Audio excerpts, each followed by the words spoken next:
Hey folks, Mr. MegaManFan here. Like, share, comment, subscribe. You know all the things to do. Got some new Evercade releases that we're going to check out today. Thought I would go ahead and open this package live and let you see them, and then I will take off the shrink wrap and put them in the old Evercade. We've got Jaleco Arcade Collection 1, which is number 5 in the arcade release series. And we've got Jaleco or Gaelic, I don't know, Gaelic Arcade 2, which is number 6 in the series. I'm trying to keep up to date. As you can see up here, I've got everything from this to the present accounted for.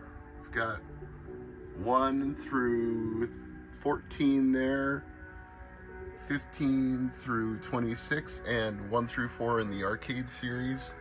Obviously, I've got quite a bit to test, but I'm going to start by testing these two since they're brand new and just came out today. Okay, both games are shrink wrap removed and loaded into the Evercade, so we should be ready to proceed here. Let's show you what games are on each collection first.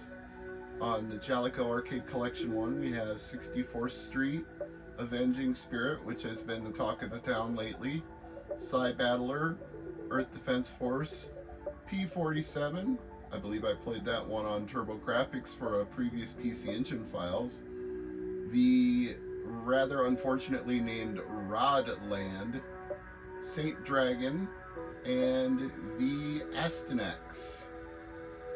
And on the Pico, Jaleco, or Galco, or however you pronounce that, it's Big Karnak, Maniac Square, Squash, TH Strikes Back, Thunderhoop 2, Touch and Go, and World Rally 2. Of these collections, it seems like the Jaleco Arcade Collection is probably the better value, but let's go ahead and start evaluating these arcade games. We'll start with 64th Street, a detective story. By the look of it, it's going to be a side-scrolling beat-em-up, probably a fairly generic one. Rick, Private Detective, 3rd October 1939, file number 238, the case of the rich man's kidnapped daughter. I wonder if that's too loud. I'm going to turn it down a little bit here. Maybe find a happy medium. I think 5's about right. For an arcade game, this has an awfully long introduction. I'm not saying most arcade games don't, but at least when I was growing up, almost none of them had any whatsoever. You just put in your quarter and start playing. I suppose over time that changed, but still. Not used to a game where you have this amount of exposition beforehand when it's called an arcade game. It's kind of funny though. Who do you think you are, Sherlock Holmes? There are several job ads in here that contain a secret message. Wow, imagine if this is the attract mode and you're walking through the arcade. You have to stand there for a whole minute and a half or 2 minutes just to figure out the plot. I think that's why games didn't always do this in the arcade, because you just move on to something more exciting. Like, I gotta read all this to play this arcade game? I'm just gonna go play Mortal Kombat or Pac-Man. Anyway, finally, insert credit. That's not how you insert the credit. There we go. Okay. So we can play as the hard-boiled detective or his newspaper boy-looking buff friend. I think I'll go with the hard-boiled detective.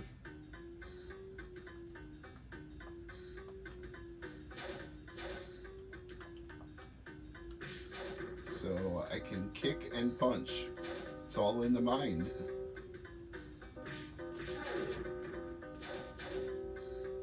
So far, those seem to be the only two buttons that do anything, kick and punch.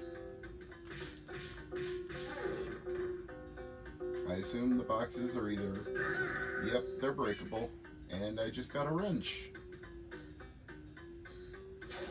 which I can use as a weapon, unless I get hit first.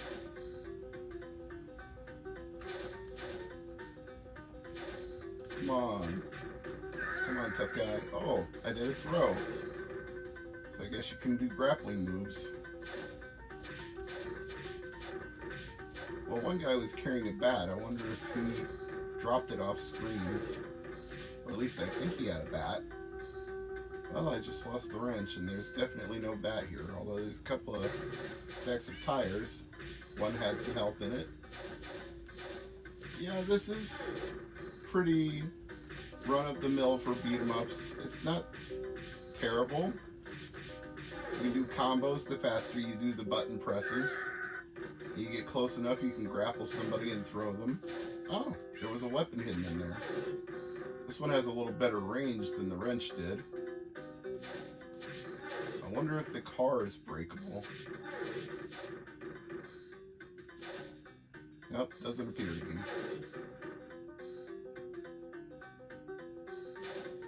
I wish the street pole was breakable, but that doesn't seem to be either. Ah! Wall chicken! Or box chicken in this case, but you know what I mean. This other guy appears to be having a bowel movement because he was over there going, huh, huh, huh, trying to squeeze one out. Yeah, this guy right here. What's your problem, dude? Oh, he must be like the boss. He took the most hits of everybody.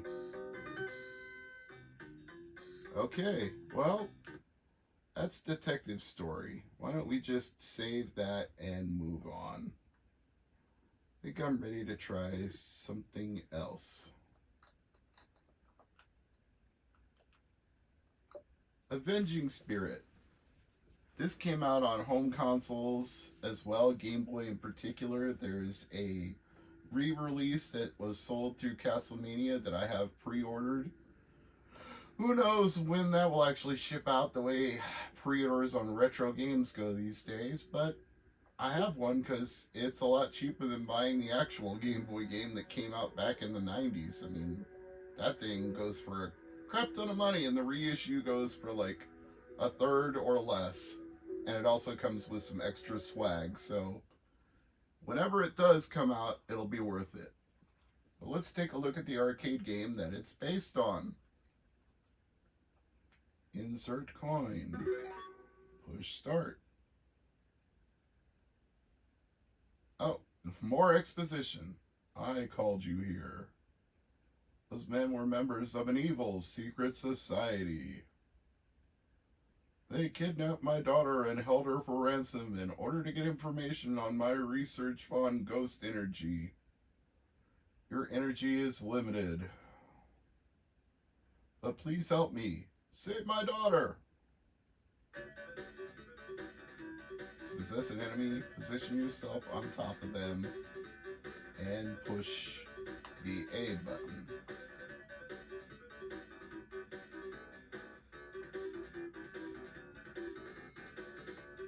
Use A to attack, B to jump. Alright.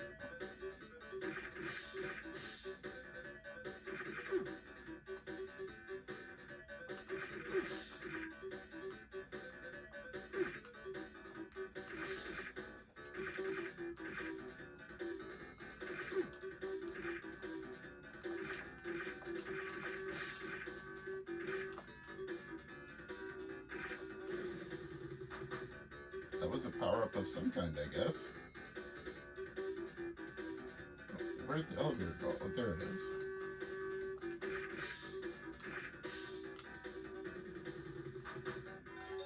Another power-up.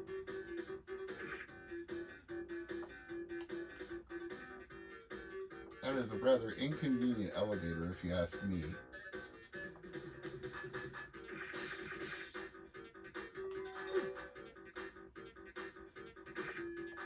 Okay, tough guy, I'm gonna possess you now.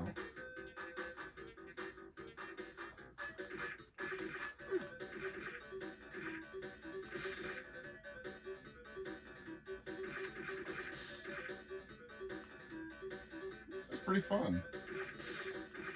Not gonna lie, I'm kind of enjoying this. It's like Rolling Thunder meets, I don't know, what's a game where you possess people's bodies? X-Men? Maybe? Maybe Charles Xavier can possess people's minds with his mental powers?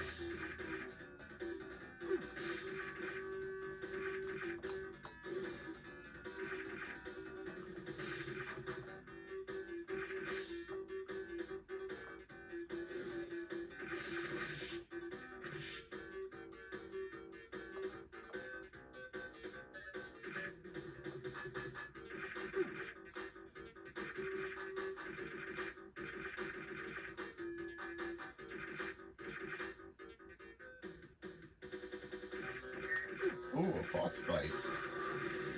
Not expecting that.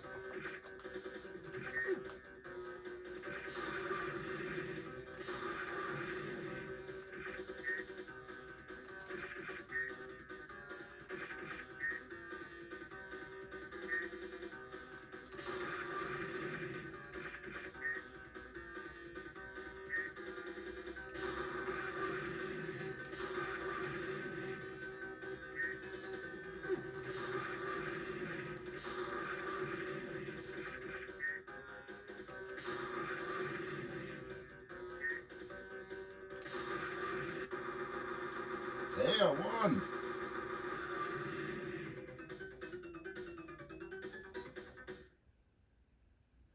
I discovered the map in the pile of garbage.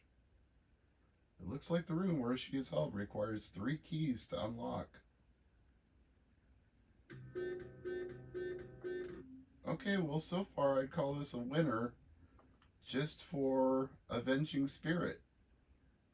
Feels like they're onto something here.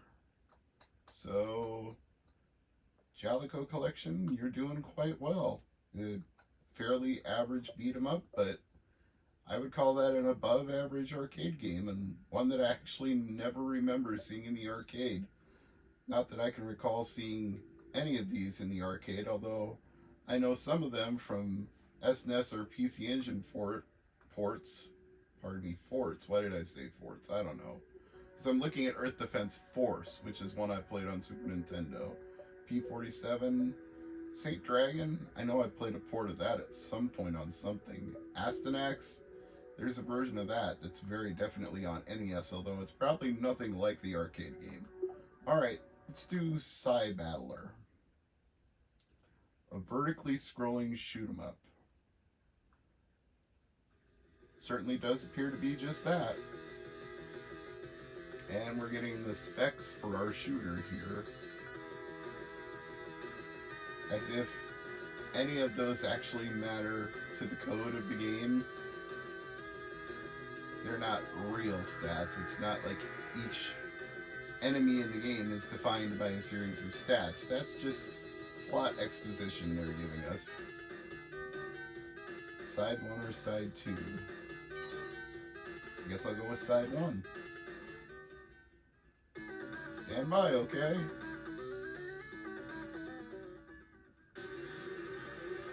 Mission 1. Oh.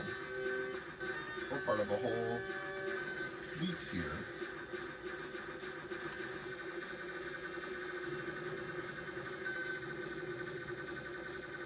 And the rest of the fleet is gone and has left me behind. Oh, this is interesting. Your weapon holds a charge, and while you hold down the button, the charge drains. You release it, and it powers back up again. Why do I get the feeling this would be better as a twin stick? I'm kind of having to move to aim.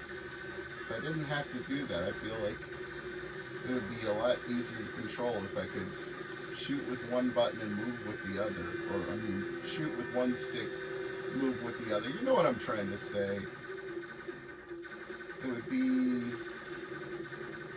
much more sensible. It would be, if you're going to give me that much range of movement, make it more like a Robotron 2084 or Smash TV, something like that, where each stick is controlling a vital function. But despite my inability to aim the way I want to aim, I'm kind of making it work anyway.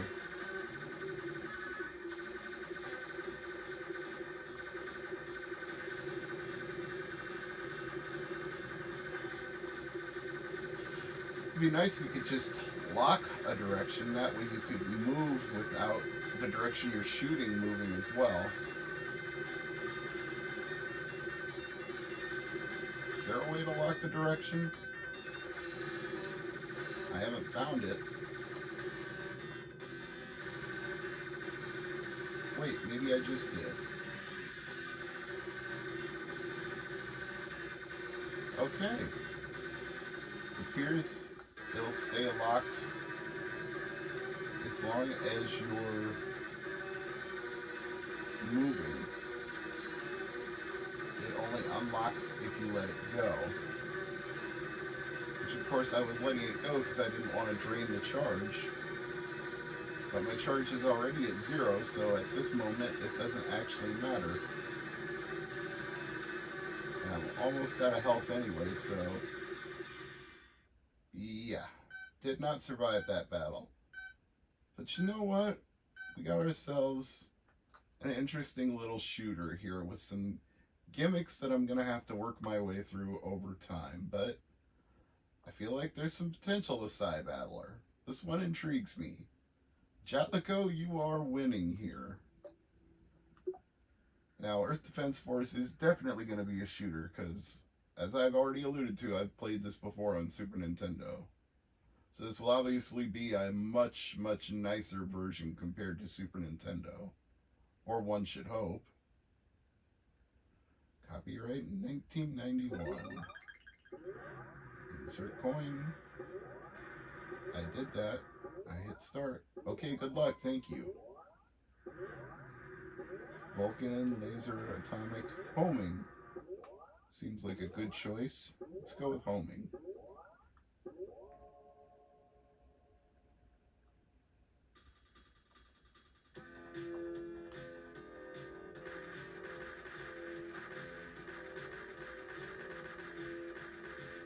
So far, so good.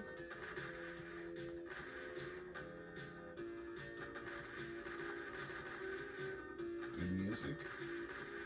Good action. Nothing seems to be lagging, even though there are a lot of sprites. Which you would expect from an arcade game, but of course, emulating arcade games isn't always the easiest thing in the world to do. But it seems like the Evercade's hardware is well designed. Seems like they've accounted for most things. And I know that the emulation can be tailored for each game on a cartridge, so it's not using built-in emulators. The emulators are on the cartridges along with the ROMs, so they can create custom ones or custom, not necessarily custom emulators, but a custom configuration per each emulator. I'm sure they're using the same emulators over and over again. It's not like they're going to write a new one for each game, right? I mean, that would be a waste of resources, but they can make configs that suit each one best and give them the best performance. I don't know if we need to play EDF an excessively long amount of time. We've seen what it's about. It works the way it's supposed to. So, let me just clear these enemies out. Maybe get to a boss fight. Nope. I'll just die instead. And that takes care of that problem. So, let's quit. Go to the next game on the list. P47. Guess what? It's another shooter. If you like shooters, the Jaleco arcade collection is definitely for you. This is packed with a metric ton of shooters.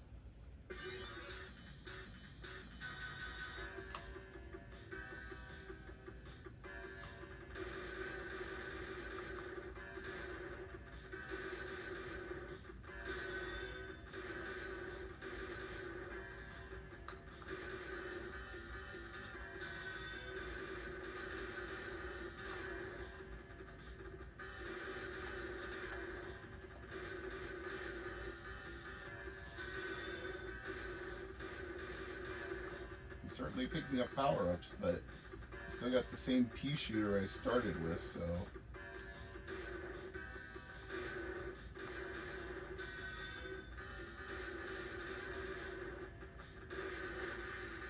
And I probably just lost all those power-ups because I just got killed. Well, I got something that's doing something there with the secondary button. So maybe I should just hold down both. Oh, I see. The power-ups are controlled by your secondary weapon.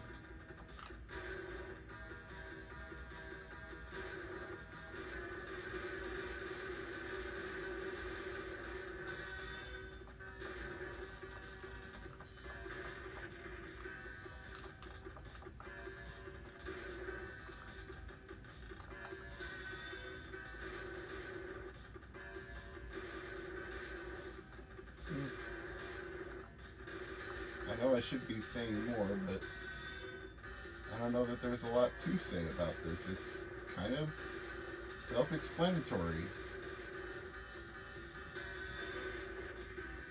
Good thing I picked up a 1-up when I did.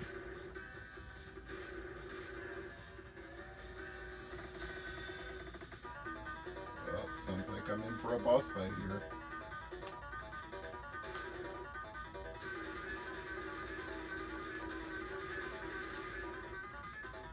I'm gonna finish the boss fight. I'm not letting him off the hook.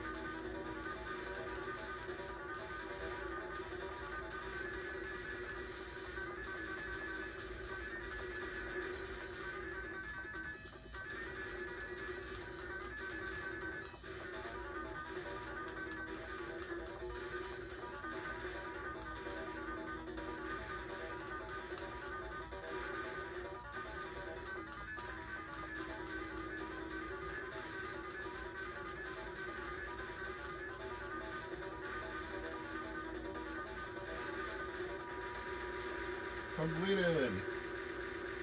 Kick ass! Okay, P47 is a good one. I can recommend that. So far, this Jaleco collection is knocking it out of the box.